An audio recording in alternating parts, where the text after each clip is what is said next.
Hello everyone. Get ready to meet a true trailblazer. Her name is Shirley Chisholm. She was the first African American woman ever elected to the United States Congress and the first African American woman to run for President of the United States in a major political party. This is the story of how African American Shirley Chisholm used her voice, her courage, and her determination to change America. Shirley Chisholm was born on November 30th, 1924 in Brooklyn, New York. Her father was from Guyana in South America, and her mother was from Barbados in the Caribbean. Her parents worked very hard, but money was tight. When Shirley Chisholm was just a little girl, she was sent to live with her grandmother in Barbados. There she went to a one-room schoolhouse where discipline and learning were very important. Shirley loved learning, and she was one of the best students. At age 10, Shirley Chisholm returned to Brooklyn. She quickly noticed something.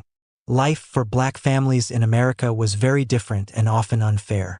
She saw how African American children were treated differently than white children. But instead of being discouraged, she promised herself that she would one day help change things. She worked hard in school. She read every book she could find. Her teachers noticed her sharp mind and strong voice. After high school, Shirley Chisholm went to Brooklyn College. There she studied hard and spoke out against racism and sexism whenever she saw it. Even though some people told her women should not speak loudly about politics, Shirley Chisholm refused to stay quiet. She joined debate teams and student groups. Professors admired her fire and her determination. After graduating college, Shirley Chisholm became a teacher. She cared deeply about children and education.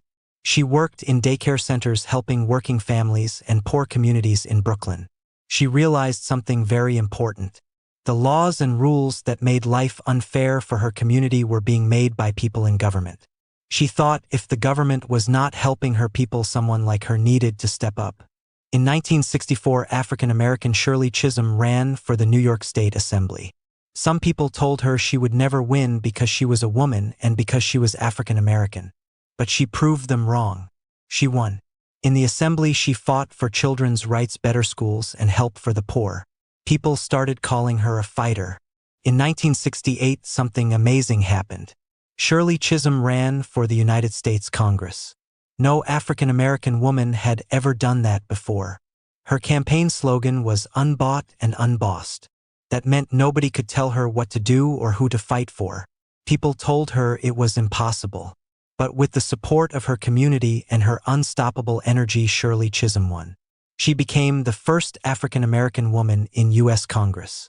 In Congress, she spoke up for women, Black communities, and poor families. She worked on laws to help children get education and food and pushed for equal rights for everyone.